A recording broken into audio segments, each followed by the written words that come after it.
ಚಾಮರಾಜನಗರ ವಿಶೇಷ ಕಾರ್ಯಕ್ರಮ ಸ್ವಾಗತ. ನಾನು ಲಕ್ಷ್ಮಣ್ ಹುಗಾರ್. ಇವತ್ತಿನ ನ್ಯೂಸ್ ಅವರ್ನಲ್ಲಿ ಚಾಮರಾಜನಗರ ಅನ್ನುವಂಥದ್ದು ಒಂದು ರೀತಿ ಅಧಿಕಾರಗಳಿಗೆ ಅಂದ್ರೆ ಯಾರು ಸಿಎಂ ಚೇರಲ್ಲಿ ಇರ್ತಾರೆ ಅವರಿಗೆ ಒಂದು ರೀತಿ ಶಾಪ ಅನ್ನುವಂಥ ಒಂದು ಮಾತಿತ್ತು. ಅಂತಿಮವಾಗಿ ಇವತ್ತು ರಾಜ್ಯದ ಮುಖ್ಯಮಂತ್ರಿ ಸಿದ್ದರಾಮಯ್ಯ ಚಾಮರಾಜನಗರಕ್ಕೆ ಭೇಟಿ ನೀಡುವ ಮೂಲಕ ಆ ಒಂದು ಮೌಢ್ಯತೆ ಏನಿದೆ ಅದನ್ನ ಧಿಕ್ಕರಿಸಿದ್ದಾರೆ. ಅಷ್ಟೇ ಅಲ್ಲ, ಅಧಿಕಾರ ಸಿಕ್ಕ ಆರಂಭದಲ್ಲೇ 4 ತಿಂಗಳ ಒಳಗಡೆ ಚಾಮರಾಜನಗರಕ್ಕೆ ಕಾರ್ಯಕ್ರಮಗಳನ್ನು ಉದ್ಘಾಟನೆ ಮಾಡುವ ಮೂಲಕ ಒಂದು ಹೊಸ ನಾಂದಿಯನ್ನು ಹಾಡಿದ್ದಾರೆ. ಬಹುತೇಕ ಹಿಂದೆ ಅನೇಕ ನಾಯಕರುಗಳು ಭೇಟಿ ನೀಡಿ ಅಧಿಕಾರವನ್ನು ಕಳ್ಕೊಂಡಿದ್ದಾರೆ ಅನ್ನುವಂಥ ಒಂದು ಅಪವಾದ ಏನಿತ್ತು.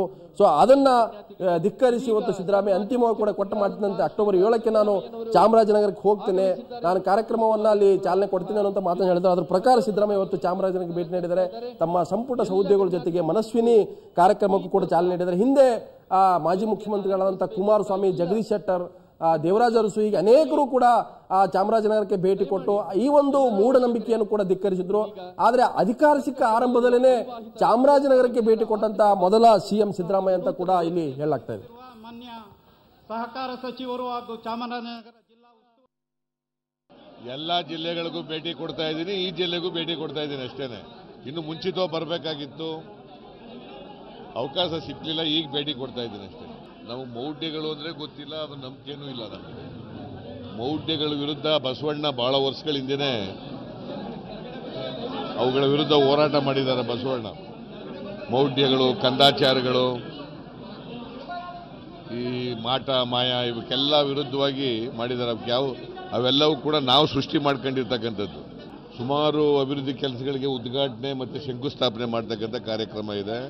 ಸುಮಾರು 1,000 ಕೋಟಿ ರೂಪಾಯಿನಷ್ಟು ಇವತ್ತು ಅಭಿವೃದ್ಧಿ ಕೆಲಸಗಳಿಗೆ ಉದ್ಘಾಟನೆ ಮತ್ತು ಅಡಿಗಲ್ಲಾಗ್ತಕ್ಕಂಥದ್ದು.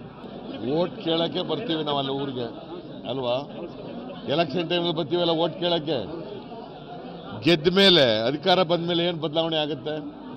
ಅದು ಮನುಷ್ಯನಿಗೆ ಮಾರಕ ಮೌಢ್ಯಗಳು. ಆ ಮೌಢ್ಯಗಳಿಂದಲೇ ನಮ್ಮ ಸಮಾಜದಲ್ಲಿ ಬಹಳಷ್ಟು ಅನಾಹುತಗಳಾಗಿದ್ದಾವೆ. ಇದನ್ನ ಮೌಢ್ಯಗಳನ್ನು ಯಾರು ನಂಬ್ಕೊಳ್ಳಕ್ಕೆ ಹೋಗಬಾರ್ದು.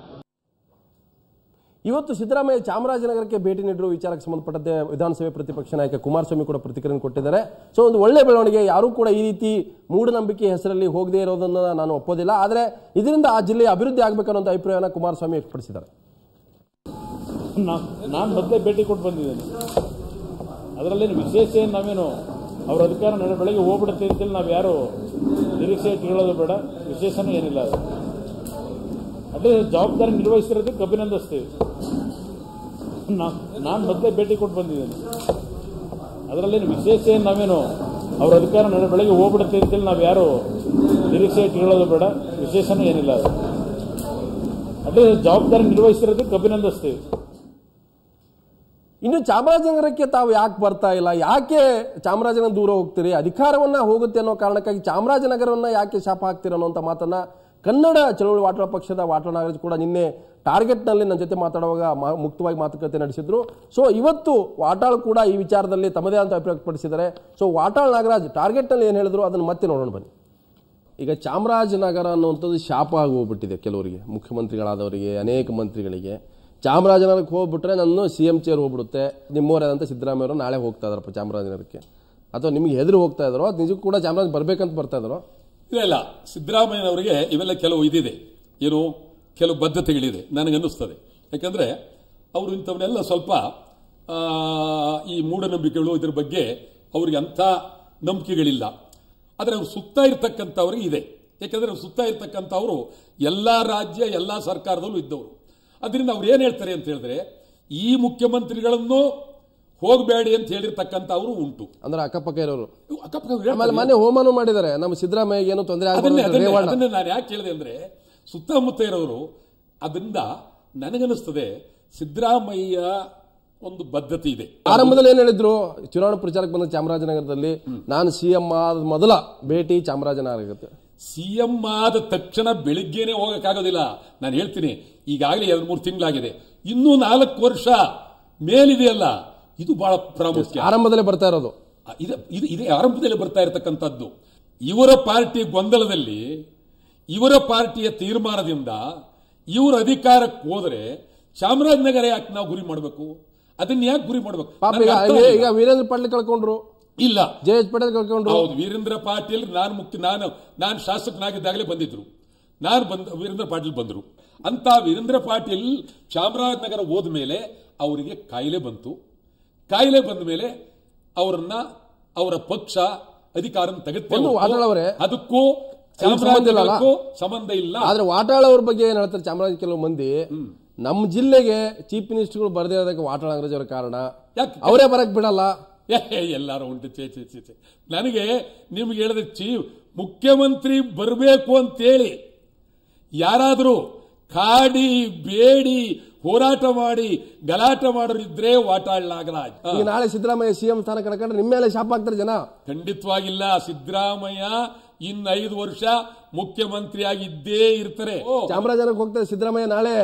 ಅಲ್ಲಿ ಸ್ವಾಮೀಜಿಗಳು ಶಾಪ ಹಾಕಿದ್ದಾರೆ, ಕೇದಾರ ಸಿಂಗ್ ಸ್ವಾಮಿಗಳು. ಈಗ ವಾಟಾಳ್ ನಾಗರಾಜ್ ಇದ್ರೆ ತಪ್ಪಿತಸ್ಥರಾಗ್ತೀರಿ ನೀವು ಈಗ. ಏನಿಲ್ಲ ನಾನು ಅವರ ಶಾಪವನ್ನೆಲ್ಲ ತಡೆದಿದ್ದೇನೆ ಮತ್ತು ಸಿದ್ದರಾಮಯ್ಯನವರಿಗೆ ಶಾಪ ವಿಮೋಚನೆ ಆಗಲಿ ಅಂತ ಹೇಳ್ತಾ ಇದ್ದೇನೆ. ಅದರ ಬಗ್ಗೆ ಚಿಂತನೆ ಇಲ್ವೇ ಇಲ್ಲ. ನಾನೇ ತಡೆದಿದ್ದೇನೆ, ಅವರ ಶಾಪವನ್ನ ತಡೆದಿದ್ದೇನೆ. ಸಿದ್ದರಾಮಯ್ಯನವರಿಗೆ ಯಾವುದೇ ಶಾಪ ತಟ್ಟಬಾರದು ಅಂತ ಹೇಳ್ತೀನಿ. ಇದು ರಾಜ್ಯ, ಒಬ್ಬ ಮುಖ್ಯಮಂತ್ರಿ ಆದವರು ಒಂದು ಪ್ರದೇಶಕ್ಕೆ ಬರಬಾರದು ಅಂತ ಹೇಳ್ತಾರೆ. ಬರಲಿಲ್ಲ, ಅಲ್ಲೇ ಬಂದದ್ದು. ಚಾಮರಾಜನಗರಕ್ಕೆ ಬಂದಿದ್ರೆ ಯಡಿಯೂರಪ್ಪನವರು 10 ವರ್ಷ ಚೀಫ್ ಮಿನಿಸ್ಟರ್ ಆಗಿರ್ತಿದ್ರು. ಯಡಿಯೂರಪ್ಪ ಚಾಮರಾಜನಗರಕ್ಕೆ ಬರದೇ ಅಧಿಕಾರ ಕಳ್ಕೊಂಡ್ರು. ಹೌದಾ? ಖಂಡಿತ. ಅದೇ ಭಾಗದವರು ಎಸ್ ಎಂ ಕೃಷ್ಣ, ಅದೇ ಭಾಗದವರು ದೇವೇಗೌಡ ಯಾಕೆ ಬರಲಿ? ಅವಾಗ ನೀವು ಕೇಳಲಿಲ್ಲ. ಅವರೆಲ್ಲ ಎದುರಿದ್ರು. ಅರೆ ಜೆ.ಎಚ್. ಪಟೇಲ್ ಎದುರುಬಿಟ್ರು. ನಿಮ್ ಸ್ನೇಹಿತರು ಜೆ.ಎಚ್. ಪಟೇಲ್ ನಮ್ಮ ಸ್ನೇಹಿತರೆ ಅಲ್ಲ. ಎಲ್ಲಾ ವಿಚಾರಗಳಲ್ಲೂ ನೀವು ಸ್ನೇಹಿತರು, ಅದು ಕೆಲವು ವಿಚಾರ ಅಲ್ಲ ಅಷ್ಟೇನೆ. ಅವರು ಅದೇ ಹೇಳೋರು. ಜೆ.ಎಚ್. ಪಟೇಲ್ ಎಲ್ಲ ಅದನ್ನೇ ಹೇಳ್ತಾ ಇರೋರು. ಅವ್ರು ಆರಾಮಾಗಿ ಕುಡಿತಾ ಕೂತಿದ್ರೆ ನಾವೆಲ್ಲ ಹೋಯ್ತು ಅಂತ ಹೇಳಿದ್ರೆ ವಾಟಾಳ್ ನಾಗರಾಜ್ ಹೊರಗೆ ಕಳಿಸ್ರಿ ಅಂತ. ಯಾಕೆ? ಇವನು ಕುಡಿಯಲ್ಲ, ಇಸ್ಪೇಟ್ ಗೊತ್ತಿಲ್ಲ, ಬೇರೆ ವಿಚಾರ ಗೊತ್ತಿಲ್ಲ, ಇವನ್ ಯಾಕೆ ಸೇರಿಸಬೇಕು ಅಂತ. ಬೇರೆ ಅಂದ್ರೆ ಅದು ಚರ್ಚೆ ಅತ್ಯಂತ ಸೊ ಇದು ವಾಟಾಳ್ ನಾಗರಾಜ್ ಸ್ಪಷ್ಟವಾಗಿ ಹೇಳಿರ್ತಕ್ಕಂಥದ್ದು. ಮೂಢನಂಬಿಕೆ ಹೆಸರಲ್ಲಿ ಯಾರು ಅಧಿಕಾರವನ್ನು ಹಿಡಿತಾರೆ ಮುಖ್ಯಮಂತ್ರಿಗಳಾದಂಥವ್ರು, ಚಾಮರಾಜನಗರಕ್ಕೆ ಬರದೇ ಇರತಕ್ಕಂಥದ್ದನ್ನ ಮೊದಲು ಮಾಡಿ ಇವತ್ತು ಅಧಿಕಾರ ಹೋಗುತ್ತೆ ಅನ್ನೋ ಕಾರಣಕ್ಕಾಗಿ ಇದು ಬಹಳ ಕೆಟ್ಟ ಸಂಪ್ರದಾಯ. ಚಾಮರಾಜನಗರ ಜನ ಓಟ್ ಹಾಕಲ್ವಾ ಅನ್ನೋಂಥ ಪ್ರಶ್ನೆ ಕೂಡ ಇದೆ. ಬಹಳಷ್ಟು ಸಾಮಾನ್ಯವಾಗಿ ಹಿಂದುಳಿದಂಥ ಪ್ರದೇಶ. ಇವತ್ತು ತಾವ್ಯಾಗ ಹೈದರಾಬಾದ್ ಕರ್ನಾಟಕ ಹಿಂದುಳಿದ ಜಿಲ್ಲೆ ಅಂತ ಹೇಳ್ತೀವಿ, ಹಾಗೇನೆ ಚಾಮರಾಜನಗರ ಕೂಡ. ಸೊ ಎಲ್ಲೋ ಒಂದು ಕಡೆ ಕುಮಾರಸ್ವಾಮಿ ಇರ್ಬೋದು, ದೇವರಾಜ್ ಅರಸು ಇರ್ಬೋದು, ಸಿದ್ದರಾಮಯ್ಯ ಇರ್ಬೋದು, ಜಗದೀಶ್ ಶೆಟ್ಟರ್ ಇರ್ಬೋದು, ಭೇಟಿಯನ್ನಂತೂ ಕೊಟ್ಟಿದ್ದಾರೆ. ಅಂಥ ಒಂದು ಶಾಪವನ್ನ ತೊಡೆದಾಕುವಂತ ಪ್ರಯತ್ನ ಮಾಡಿದರೆ ಅದರಲ್ಲಿ ಇವತ್ತು ಸಿದ್ದರಾಮಯ್ಯ ಕೂಡ ಸೇರ್ಕೊಂಡಿದ್ದಾರೆ. ನಾನು ಈ ವಿಷಯದ ಬಗ್ಗೆ ಚರ್ಚೆ ಮಾಡ್ತೀನಿ. ಜನರಿಂದ ಆಯ್ಕೆ ಆದಂಥವ್ರು ಜನರೇ ಇರ್ತಕ್ಕಂಥ ಜಿಲ್ಲೆಗಳಿಗೆ ಹೋಗದೆ ಇರತಕ್ಕಂಥದ್ದು ಪ್ರಜಾತಂತ್ರ ವಿರೋಧಿ, ಮತ್ತೆ ಏನು ಅಂದ್ರೆ ವೈಜ್ಞಾನಿಕ ಸಮಾಜವಾದಿ ಚಿಂತನೆ ಕೂಡ ವಿರುದ್ಧವಾಗಿರ್ತಕ್ಕಂಥದ್ದು. ನಮ್ಮ ಜೊತೆಗೆ ವಿಷಯದ ಬಗ್ಗೆ ಚರ್ಚೆ ಮಾಡಲಿಕ್ಕೆ ಕಾಂಗ್ರೆಸ್ ಪಕ್ಷ ಹಿರಿಯ ನಾಯಕರಾದಂಥ ವಕ್ತಾರಾದಂಥ ಡಾಕ್ಟರ್ ಎಲ್ ಎನ್ ಮಂತ್ರಿ ಹನುಮಂತರೇ ಕಾರ್ಯಕ್ರಮ ಸ್ವಾಗತ. ಹಾಗೆ ಹಿರಿಯ ಪತ್ರಕರ್ತರು ವಿಶ್ಲೇಷಕರಾದಂಥ ಮಹದೇವ್ ಪ್ರಕಾಶ್ ಇದ್ದಾರೆ. ಮಹದೇವ್ ಪ್ರಕಾಶ್ ಅವರು ನಿಮಗೂ ಕೂಡ ಸ್ವಾಗತ. ಜೆಡಿಎಸ್ ಹಿರಿಯ ನಾಯಕರಾದಂಥ ಮರಲಿಂಗೇಗೌಡರೇ, ಮರಲಿಂಗೇಗೌಡರೇ ನಿಮಗೂ ಕೂಡ ಸ್ವಾಗತ. ಸೊ ನಾನು ಹನುಮಂತರಿಂದ ಶುರು ಮಾಡ್ತೀನಿ. ಜನ ನಿಮ್ಗೆ ಓಟ್ ಹಾಕಿದ ತಕ್ಷಣ ಮರುದಿವಸದಿಂದನೇ ಕ್ಷೇತ್ರಕ್ಕೆ ಹೋದ್ರೆ ನೀವು MLA ಸ್ಥಾನ, ಮಂತ್ರಿ ಸ್ಥಾನ ಕಳ್ಕೊಂತ ಅಂದ್ಬಿಟ್ರೆ ಎಲ್ಲರ ಬಹುತೇಕ ಬೆಂಗಳೂರಿನಾಗ ಉಳ್ಕೊಳ್ತಿದ್ರು. ಖಂಡಿತವಾಗಿ ಇದು ಬಹಳ ವರ್ಷಗಳಿಂದ ಬಂದಿರೋ ಒಂದು ಮೂಢನಂಬಿಕೆ. ಆಮೇಲೆ ಕಾಕತಾಳೀಯ ಅನ್ನೋ ರೀತಿಯಲ್ಲಿ ಕೆಲವು ಸಾರಿ ಏನೇನೋ ಕಾರಣಗಳಿಂದ ಯಾರೋ ಅಧಿಕಾರ ಕಳ್ಕೊಂಡ್ರೆ ಅದಕ್ಕೆ ಆ ಚಾಮರಾಜನಗರವೇ ಕಾರಣ ಅಂತ ಹೇಳ್ತಿದ್ದಾರೆ. ಅದಕ್ಕೆ ಯಾವ ದೃಷ್ಟಿಯಿಂದ ನೋಡಿದ್ರು ಕಾರಣ ಇಲ್ಲ ನನ್ನ ಪ್ರಕಾರ. ಬಟ್ ಆಧಾರಗಳು ಇದಾವೆ ಅಂತ ಹೇಳ್ತಾರಲ್ಲ ಈಗ. ಅಲ್ಲಲ್ಲ, ಆಧಾರ ಅದೇ ಕಾಕತಾಳೀಯ ಅಂತ ಹೇಳಿದ್ನಲ್ಲ. ಈ ಕೆಟ್ಟೋದು ವಾಚು ಒಂದ್ಸಾರಿ ಕರೆಕ್ಟ್ ಟೈಮ್ ತೋರಿಸ್ತದಂತೆ. ಯಾಕೆ ಸುತ್ಕೊಂಡು ಬರುವಾಗ ಒಂದ್ಸರಿ ತೋರಿಸ್ಬೇಕಲ್ಲ, ಹಾಗೆ ಅದು. ಅದರಿಂದ ನನಗೆ ವೈಯಕ್ತಿಕವಾಗಿ ಆ ರೀತಿಯ ಯಾವ ನಂಬಿಕೆಗಳು ಇಲ್ಲ. ಮತ್ತು ಸನ್ಮಾನ್ಯ ಸಿದ್ದರಾಮಯ್ಯನವರು ಈಗಾಗಲೇ ರಾಜ್ಯದ ಜನತೆಗೆ ಗೊತ್ತಿರೋ ಹಾಗೆ ಆ ರೀತಿಯ ಮೂಢನಂಬಿಕೆಗಳನ್ನು ನಂಬತಕ್ಕಂಥವರು ಅಲ್ಲ, ಮತ್ತು ಮೂಢನಂಬಿಕೆಗಳ ಪ್ರಚೋದಕರು ಅಲ್ಲ. ಅವರು ಎರಡೂ ಅಲ್ಲದೆ ಇರೋದ್ರಿಂದ ಅವರು ಧೈರ್ಯವಾಗಿ ಹೋಗಿದ್ದಾರೆ. ನನಗೇನೂ ಆಗೋದಿಲ್ಲ ಅನ್ನೋ ಕಾನ್ಫಿಡೆನ್ಸ್ ಇಂದ, ನಂಬಿಕೆಯಿಂದ ಹೋಗಿದ್ದಾರೆ. ಮತ್ತು ಆ ನಂಬಿಕೆ ಸುಳ್ಳಾಗತ್ತೆ ಅಂತ ಯಾರು ಜನ ಸುಮ್ಮನೆ ಈ ಶಾಸ್ತ್ರ ಹೇಳೋರು ಇವರೆಲ್ಲ ಭಾವಿಸ್ತಿರೋ ರೀತಿಯಲ್ಲಿ ನನಗೆ ಅನ್ಸೋದಿಲ್ಲ. ಖಂಡಿತವಾಗಿ ಏನೂ ಆಗೋದಿಲ್ಲ ಅನ್ನೋ ನಂಬಿಕೆ ನಮಗಿದೆ. ಮತ್ತು ನಾವು ಇನ್ನೂ ಒಂದು ಕೆಲಸ ಮಾಡಬೇಕು ಈ ವಿಚಾರದಲ್ಲಿ. ನನಗೆ ಬಹಳ ಸಾರಿ ಅನ್ನಿಸ್ತಿರೋದೇನು ಅಂದರೆ, ಯಾವಾಗಿಂತ ನಂಬಿಕೆಗಳು ಬಲವಾಗ್ತವೆ ಅಂದರೆ ಯಾವಾಗ ಒಟ್ಟು ಸಮಾಜದಲ್ಲಿ ಮೂಢನಂಬಿಕೆಗಳಿಗೆ ಪ್ರೇರಣೆ ಕೊಡೋದು ಜಾಸ್ತಿ ಆಗ್ತದೆ. ಶಾಸ್ತ್ರ ನೋಡಿ ವಿಧಾನಸೌಧದ ಮೆಟ್ಲು ಹೊಡಿತಾರೆ, ಶಾಸ್ತ್ರ ನೋಡಿ ಬಾಗಿಲನ್ನ ತಿರುಗಿಸಿಟ್ಟು ಪೂಜೆ ಮಾಡಿದ್ದಾರೆ. ಪೂಜೆ ಮಾಡೋದು ಒಂದು ಸಣ್ಣ ನಂಬಿಕೆ, ಅದೇನು ಅಪರಾಧ ಅಲ್ಲ. ನಾನು ಅದನ್ನ ಖಂಡಿತ ತಪ್ಪು, ಬಹಳ ಮಹಾಪರಾಧ ಅಂತ. ತೀರಾ ಯಥಿಷ್ಠ ಆದ್ರೆ, ಅಂದ್ರೆ ಯಾರಾದರೂ ಚಾರ್ವಾಕ ನಂಬಿಕೆಯವರು ಇರೋರಾದ್ರೆ ಪೂಜೆಯನ್ನು ಮಾಡದೆ, ಈಗ ಅನೇಕ ಮದುವೆಗಳನ್ನ ಅಮಾವಾಸ್ಯೆ ದಿವಸ ಮಾಡಿದ್ದಾರೆ, ಯಮಗಂಡ ಕಾಲದಲ್ಲಿ ಮದುವೆ ಮಾಡಿಸಿದ್ದಾರೆ, ಬೇರೆ ಬೇರೆ ಕಾಲದಲ್ಲಿ ಮದುವೆ. ಆ ಮದುವೆಗಳೆಲ್ಲ ಚೆನ್ನಾಗೇ ಇವೆ. ಮತ್ತು ಬಹಳ ಶಾಸ್ತ್ರ ನೋಡಿ ಮದುವೆ ಮಾಡ್ಕೊಂಡಿರೋ ಮದುವೆಗಳೆಲ್ಲ ಕಿತ್ತೋಗಿವೆ, ಎಷ್ಟೋ ಹೆಚ್ಚು ಕಮ್ಮಿ ಆಗಿವೆ. ಇವೆಲ್ಲ ನೋಡಿದ್ರೆ ನನಗೆ ಈಗ ಅನಿಸ್ತಿರೋದು, ಒಂದು ಸಮಾಜಕ್ಕೆ ವೈಜ್ಞಾನಿಕವಾದ ಚಿಂತನೆಯನ್ನು ತರದ ಹೊರತು ಇಂಥ ನಂಬಿಕೆಗಳು ಹೋಗೋದಿಲ್ಲ. ನಿಮಗೂ ಕೂಡ ಈ ರೀತಿ ಮೂಢನಂಬಿಕೆ ನಂಬಿಕೆ ಇಲ್ಲ. ಒಂದು ಸ್ಪಷ್ಟವಾಗಿರ್ತಕ್ಕಂಥದ್ದು, ಬಹಳಷ್ಟು ಸಂದರ್ಭಗಳಲ್ಲಿ ನಿಮ್ಗೆ ಅಧಿಕಾರ ಬೇಕಂದಾಗ ಆಯಾ ಜಿಲ್ಲೆಗಳಿಗೆ ಹೋಗ್ತೀರಿ, ಅದು ಬಹಳ ಶಾಪ ಇದೆ, ಅಲ್ಲಿ ಹೋದ್ರೆ ಏನೋ ಆಗತ್ತೆ ಅಂತೇಳಿ. ಅಂತ ಟೈಮಲ್ಲಿ ಎಲ್ಲಾ ಪಕ್ಷದವ್ರು ಹೋಗ್ತೀರಿ, ಅಲ್ಲಿ ಓಟ್ ಕೇಳ್ತೀರಿ, ಕಾಂಗ್ರೆಸ್ನವರು, ಬಿಜೆಪಿ, JDSನವರು. ಅಧಿಕಾರ ಸಿಕ್ಕ ಮೇಲೆ ಆ ಜನರು ಇರ್ತಕ್ಕಂಥ ಜಿಲ್ಲೆಗಳಿಗೆ ಹೋಗದೆ ಇರ್ತಕ್ಕಂಥ ಎಂತ ಅವಮಾನ ಅಲ್ವಾ, ಜನರಿಗೆ ಅವಮಾನ ಅಲ್ವಾ? ಯಾರು ಏನೇ ಹೇಳ್ಕೊಂಡ್ರು ಈ ನಮ್ಮಲ್ಲಿ ಒಂದು ಭಾವನೆ ಬಂದ್ಬಿಟ್ಟಿದೆ. ಯಾವುದಾನ ಒಂದು ಒಳ್ಳೆ ಕೆಲಸ ಮಾಡ್ತೀನಿ ಅಂತ ಹೇಳಿದಾಗ ಅದೇನೋ ದೇವಮೂಲೆಗೆ ಹೋಗಿ ಪೂಜೆ ಮಾಡಿಸ್ಬೇಕು ಅಂತ ಹೇಳಿದ್ದಾರೆ. ಜಲಮೂಲೆ, ದೇವಮೂಲೆ ಅಂತ ಹೇಳಿದ್ರು. ಆದರೆ ಇದೊಂದು ಮಾತನ್ನು ನಿಮಗೆ ಯಥಾವತ್ತಾಗಿ ಹೇಳ್ಬಿಟ್ಟ ಮೇಲೆ ನೀವು ಬೇರೆಯವ್ರ ಕ್ವಶನ್ ಕೇಳಿ. 62ರಲ್ಲಿ ನೆಹರು VS ಪಾಲ್ ಅನ್ನೋರನ್ನ ಕರೆಸ್ತಾರೆ, ವೆಸ್ಟ್ ಇಂಡೀಸ್ನವ್ರನ್ನ. ಅಯ್ಯಪ್ಪ ಬಂದು ಎಲ್ಲನೂ ಇದು ಮಾಡ್ತಾರೆ, ಏನೋ ದೇಶ ಎಲ್ಲ ಸುತ್ತಾದ್ಮೇಲೆ ಒಂದು ಮಾತು ಹೇಳ್ತಾರೆ, ತಮಗೆ ಹೇಳ್ತೀನಿ. ಏನು ಮಾತು ಅಂತಂದರೆ, ಭಾರತವೆಂಬ ಮಹಾನ್ ದೇಶದಲ್ಲಿ ಎಲ್ಲ ಒಳ್ಳೆಯತನಗಳು ಇವೆ. ಅವ್ರದ್ದೇ ಹೇಳ್ತೀನಿ, ಯಾಕೆ ನಾವು ಹೇಳಿದ್ರೆ ಅದರಲ್ಲಿ ಒಂದೊಂದು ತಪ್ಪೋಗ್ಬಿಡ್ಬೋದು. ಆದರ್ಶ, ತ್ಯಾಗ, ಪ್ರತಿಭೆ, ಅಪಾರ ಸಂಪತ್ತು, ಅಪೂರ್ವ ಕಲಾಕೃತಿಗಳು, ಯಾವುದೇ ಜನಾಂಗ ಹೆಮ್ಮೆ ಪಡುವಂಥ ಪರಂಪರೆಯಿಂದ ಬಂದಿರುವ ಸುಸಂಸ್ಕೃತಿ ಎಲ್ಲ ಇದೆ. ಆದರೆ ಎಲ್ಲ ಒಳ್ಳೆಯತನಗಳು ಮ್ಯೂಸಿಯಂನಲ್ಲಿ ಇಟ್ಟಿರುವ ವಸ್ತುಗಳಾಗಿ ಮೂಢನಂಬಿಕೆಯಿಂದ ಇದು ಜಗತ್ತಿನ ಕತ್ತಲ ಪ್ರದೇಶವಾಗಿ ಮಹಾ ಕೊಚ್ಚೆಯಾಗಿದೆ. ಅಂದ್ರೆ ಇವೆಲ್ಲವನ್ನು ಕೂಡ ಕವರ್ ಮಾಡಿದ ಮೂಢನಂಬಿಕೆ ಅಂತ ಇದನ್ನ ಅವರ ಏರಿಯಾ ಆಫ್ ಡಾರ್ಕ್ನೆಸ್ ಅನ್ನೋ ಇದರಲ್ಲಿ ಬರೀತಾರೆ. ಅದಕ್ಕೆ ನಮ್ಗೇನಾಗಿದೆ ಅಂದರೆ, ಈ ಎಲ್ಲ ಇದೆ ನಮ್ಮ ದೇಶದಲ್ಲೇ. ಇದು ಹೇಳಿಲ್ಲ ನಿಮಗೆ, ದೇವಮೂಲೆಯಲ್ಲಿ ಹೋಗಿ ಪೂಜೆ ಮಾಡಬೇಕು, ಹನುಮಂತಯ್ಯನವರು ಹೋಯ್ತಾರೆ, ಅಲ್ಲಿಗೆ ಮರ್ಲಿಂಗೇಗೌಡನೂ ಹೋಯ್ತಾರೆ, ಮಹಾದೇವ ಪ್ರಕಾಶ್. ಯಾಕೆಂದ್ರೆ ಇದೇನಾಗಿದೆ, ಬರದೇ ಇದ್ರೆ ನಂಬಿಸ್ತಾ ಇದಾರೆ ಅಂತ, ಮೂಢನಂಬಿಕೆ ಇದೆಯಲ್ಲ. ನೀವೇನು ಅಂದ್ಕೊಳ್ಳಿದ್ರೆ ನನ್ನ ಒಂದು ಅಭಿಪ್ರಾಯದಲ್ಲಿ ಹೇಳ್ತೀನಿ, ಬೇರೆಯವ್ರ ಅಭಿಪ್ರಾಯ ನನ್ನ ಸ್ವಂತ ಅಭಿಪ್ರಾಯ. ಈ ಪುರೋಹಿತಿ ಶಾಹಿಗೆ ನಾವು ಎಂದಿಗೂ ಒಳಗಾಗಿ ಇವೆಲ್ಲ ಮಾಡ್ತಿದ್ದೀವಿ. ಆದ್ದರಿಂದ ಅದೇನಾಗ್ತದೆ ಅಂತ ಹೇಳಿದ್ರೆ, ತಲತಲಾಂತರಗಳಿಂದ ಈ ದೇಶದಿಂದ ನಾವು ಎಲ್ಲವನ್ನೂ ಆಚೆ ಕಟ್ಟಿಬಿಟ್ಟು ಪುನಃ 5-10 ಸಾವಿರ ವರ್ಷಗಳಿಂದ ಏನು ನಡ್ಕೊಂಡ್ಬಂದಿದ್ವೋ ಅದನ್ನು ನಡೆಸ್ತಾರೆ. ಈ ವಿದ್ಯಾವಂತರಲ್ಲೇ ಹೆಚ್ಚಿನ ಮೂಢನಂಬಿಕೆಗಳಿಗೆ ನಾವು ಅವಕಾಶ. ಒಂದು ಮಾದೇವ್ ಪ್ರಕಾಶ್ ಅವರೇ, ಆರಂಭದಲ್ಲಿ ದೇವರಾಜ ಅರಸು ಅಧಿಕಾರ ಕಳ್ಕೊಂಡಿದ್ದಾರೆ. ಅವರೇ ಇವತ್ತು ಈ ಆಧಾರಗಳಲ್ಲಿ ಮೊದಲು ಬರತಕ್ಕಂಥದ್ದು. ಅವ್ರು ಲಾಂಗೆಸ್ಟ್ ಚೀಫ್ ಮಿನಿಸ್ಟ್ರು, ಅವ್ರಿಗೆ ಇದ್ರಲ್ಲಿ ನಂಬಿಕೆ ಇರಲಿಲ್ಲ. ಆದ್ರೆ ಏನು ಕಾಕತೇಳೆ ಆಯ್ತು, ಕಾಗಿ ಕೂಡೋದಕ್ಕೂ ಟೊಂಗಿ ಮುರಿಯೋದಕ್ಕೆ ಅನ್ನೋ ಥರ ಅವ್ರು ಹೋಗ್ತಾರೆ. 6 ತಿಂಗಳು ಮರ್ಲಿಂಗೇಗೌಡ ಅಧಿಕಾರ ಕಳ್ಕೊಳ್ತಾರೆ. ಅಲ್ಲಿಂದ ಶುರು ಆಗುತ್ತೆ ಬೊಮ್ಮಾಯಿ, ರಾಮಕೃಷ್ಣ ಹೆಗಡೆ. ಇಲ್ಲ, ಅದು ಹೇಳ್ಬಿಡ್ತೇನೆ. ದೇವರಾಜ ಅರಸರು ಅಧಿಕಾರ ಕಳ್ಕೊಂಡ್ರು ಚಾಮರಾಜನಗರಕ್ಕೆ ಹೋದ್ರಿಂದ ಅನ್ನೋದಿದೆಯಲ್ಲ, ಅದು ಹೇಳ್ತಾ ಇಲ್ಲ. ಅದೇ ಆ ಒಂದು ನಂಬಿಕೆ ಇದೆಯಲ್ಲ, ಆ ನಂಬಿಕೆ ಶುದ್ಧ ಮೂರ್ಖತನದ ನಂಬಿಕೆ ಅಂತ ಹೇಳ್ಬೋದು. ಯಾಕೆ ಅಂತಂದ್ರೆ, ಒಂದು ಮೈಕ್ರಾಸ್ಕೋಪಿಕ್ ಮೈನಾರಿಟಿಯಿಂದ ಬಂದಂತಹ ಒಬ್ಬ ಜನನಾಯಕ ಈ ಕರ್ನಾಟಕ ರಾಜ್ಯವನ್ನು ಸುಮಾರು 8 ವರ್ಷಗಳ ಕಾಲ ಸುದೀರ್ಘವಾಗಿ ಆಡಳಿತ ನಡೆಸ್ತಾರೆ. 1972ರಿಂದ 1980ರವರೆಗೆ.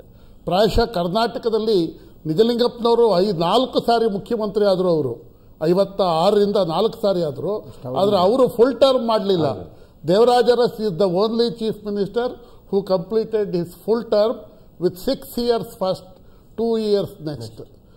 ಅಂದರೆ 1978ರ ನಂತರ ಏನಾಯಿತು ಅಂತಂದರೆ, ದೇವರಾಜ ಅರಸರ ವಿರುದ್ಧ ಕಾಂಗ್ರೆಸ್ ಪಕ್ಷದಲ್ಲೇ ಒಂದು ವ್ಯವಸ್ಥಿತ ಪಿತೂರಿ ಆರಂಭ ಆಗಿತ್ತು. ಆ ಪಿತೂರಿಯ ಭಾಗವಾಗಿ ಅರಸು ಅಧಿಕಾರ ಕಳ್ಕೊಂಡ್ರೆ ಹೊರತು ಚಾಮರಾಜನಗರಕ್ಕೆ ಹೋದ್ರಿಂದ ಇದಾಗಿ ಅಟ್ಯಾಚ್ ಮಾಡ್ತಾ ಬಂದ್ರು ಅಂತ. ಅಂದ್ರೆ ಈಗ ಈ ದೊಡ್ಡವರು ಅಂತ ಇದಾರಲ್ಲ ಈ ಸಮಾಜದಲ್ಲಿ, ಅವರು they should set an example to the common man. ಇವತ್ತು ದೇವಮೂಲೆ ಅಂತ ಅದು ಭಯ ಹುಡ್ಸೋದು, ನೀವು ಅಲ್ಲಿ ಹೋದ್ರೆ ಹಂಗಾಗುತ್ತೆ, ಇಲ್ಲಿ ಹೋದ್ರೆ ಹಿಂಗಾಗುತ್ತೆ, ಅಲ್ಲಿ ಹೋಗ್ಬೇಡ, ಇಲ್ಲಿ ಕೂಡ್ಬೇಡ, ನೀನ್ ಅಲ್ಲದ್ ಮಾಡಬೇಡ, ಇಲ್ಲಿ ಅದಂದ್ರೆ ಅಲ್ಲೊಂದ್ ಕಡೆ ಅದನ್ನ ಭಯದ ವಾತಾವರಣ ಸೃಷ್ಟಿ ಮಾಡೋದು. ಇವತ್ತು ಮುಖ್ಯಮಂತ್ರಿ ಸಿದ್ದರಾಮಯ್ಯನವರು ನಿಜವಾಗ್ಲೂ ಕರ್ನಾಟಕದ ಜನ ಯಾರು ವೈಚಾರಿಕವಾಗಿ ಆಲೋಚನೆ ಮಾಡ್ತಾರೆ ಅವರೆಲ್ಲರೂ ಸಿದ್ದರಾಮಯ್ಯನವರ ಹೆಜ್ಜೆಯನ್ನು, ಏನೋ ಒಂದು ದಿಟ್ಟ ಹೆಜ್ಜೆ ಇದೆ, ಅದನ್ನು ನಾವು ಹೃದಯಪೂರ್ವಕವಾಗಿ ಸ್ವಾಗತಿಸಬೇಕು. ಯಾಕೆ ಅಂದರೆ, ಜಗದೀಶ್ ಶೆಟ್ಟರ್ ಮತ್ತು ಕುಮಾರಸ್ವಾಮಿ ಅವರಿಬ್ಬರು ಹೋದರು. ಕುಮಾರಸ್ವಾಮಿ ಅವರಿಗೆ ಅಧಿಕಾರ ಇದ್ದದ್ದು ಕೇವಲ 20 ತಿಂಗಳು. ಆ 20 ತಿಂಗಳ ಅವಧಿ ಒಳಗೆ ಕೊನೆ ಗಳಿಗೆ ಒಳಗೆ ಅವ್ರು ಹೋದ್ರು. It is not great thing. Shettar ಅವರಿಗೆ ಇದ್ದದ್ದು ಕೇವಲ 8 ತಿಂಗಳು. ಇನ್ನೇನು ಅಧಿಕಾರ ಅವ್ರದ್ದು ಹೋಗುತ್ತೆ ಅನ್ನೋದು ಡೆಫಿನೆಟ್ ಇತ್ತು. ಆದರೆ ಅಧಿಕಾರ ತಮಗೆ ಸಿಕ್ಕಿದ ಆರಂಭದ ಗಳಿಗೆಯಲ್ಲಿ ಅಲ್ಲಿಗೆ ಹೋಗೋದಿದೆಯಲ್ಲ, ಅದು ನಿಜವಾಗ್ಲೂ ಒಬ್ಬ ಮುಖ್ಯಮಂತ್ರಿ ಕೈಗೊಂಡಂತಹ ಒಂದು ದಿಟ್ಟ ನಿರ್ಧಾರ. ಮತ್ತೆ ಈ ನಿರ್ಧಾರ ಇಡೀ ಕರ್ನಾಟಕದ ಜನತೆಗೆ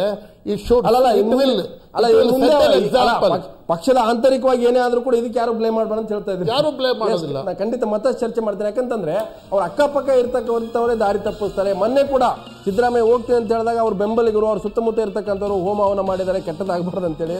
ಸೊ ಬಹುತೇಕ ಇಂಥವ್ರು ಇರೋದ್ರಿಂದ ಬಹುತೇಕ ಈ ಭೀತಿ ಕೂಡ ಹುಟ್ಟಾಗುತ್ತೆ. ಮತ್ತೆ ಚರ್ಚೆ ಮಾಡ್ತೀನಿ ಅದಕ್ಕಿಂತ ಮೊದಲು.